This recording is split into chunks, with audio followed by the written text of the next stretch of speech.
1526 খ্রিস্টাব্দে পানিপথের প্রথম যুদ্ধে দিল্লির সুলতান ইব্রাহিম লোদিকে পরাজিত করেন মুঘল সম্রাট মুহাম্মদ বাবর। তারপর থেকেই ভারতবর্ষে মুঘল সাম্রাজ্যের সূচনা।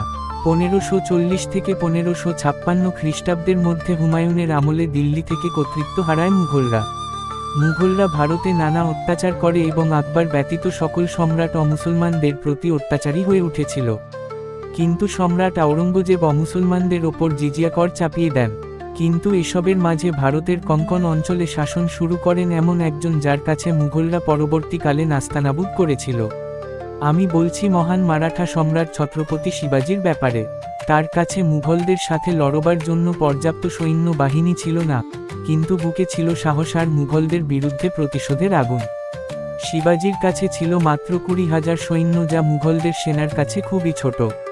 তিনি যুদ্ধে জিততে গেরিলা যুদ্ধ পদ্ধতির ব্যবহার করেন।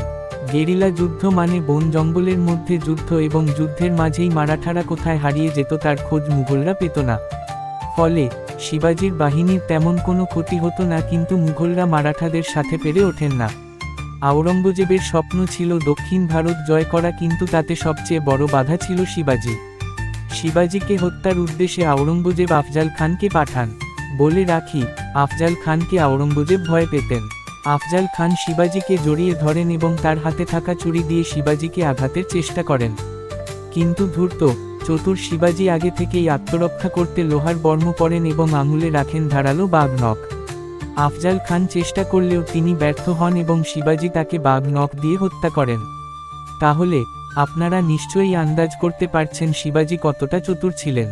আওরঙ্গজেব শিবাজিকে আগ্রার রাজসভায় আমন্ত্রণ করেন এবং শিবাজিকে সেখানে অপমান এবং বন্দী করা হয়। কিন্তু চতুর শিবাজি ভয় না পেয়ে ফলের ঝুড়িতে করে পালিয়ে আসতে সক্ষম হন। শিবাজির জীবিতকালে আওরঙ্গজেব কখনো শিবাজিকে হারাতে পারেননি। 1680 খ্রিস্টাব্দে মাত্র 50 বছর বয়সে তার মৃত্যু হয়। কিন্তু এখানেই শেষ নয়, শিবাজির সুযোগ্য পুত্র ছত্রপতি সম্ভাজি ছিলেন শিবাজির মতোই বীর। সম্ভাজি মহারাজ এবং আওরঙ্গজেবের মধ্যে 126টি যুদ্ধ হয়, কিন্তু একটিও সম্ভাজি হারেননি। তিনি শিবাজির মতোই যুদ্ধে সামনে গিয়ে লড়াই করতেন। তিনিও গেরিলা যুদ্ধ পদ্ধতির মাধ্যমে যুদ্ধ করতেন। সব বিষয় ঠিক ছিল, তবে সম্ভাজির শেষ পরিণতি এতটাই মর্মান্তিক ছিল যা শুনলেই কান্না পায়। সম্ভাজির মৃত্যুর পিছনেও বিশ্বাসঘাতকতা দায়ী ছিল। তারা সম্ভাজির বৈঠক কোথায় হচ্ছিল জেনে যায় এবং সেখান প্রচুর সেনা সহ আক্রমণ চালান। সম্ভাজি প্রাণপণ লড়াই করেন, কিন্তু সেনা বাহিনী তার কাছে খুব সামান্য থাকায় তিনি পরাজিত হয়। এরপর তার ওপর ভয়ঙ্কর অত্যাচার চলে টানা 42 দিন।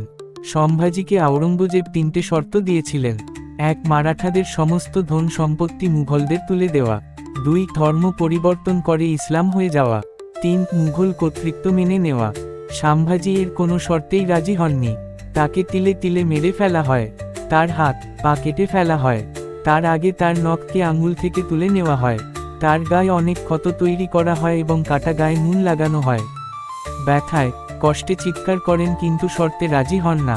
তারপর তার জিভকে কেটে ফেলা হয় আর চোখের মধ্যে গরম রড ঢোকানো হয়।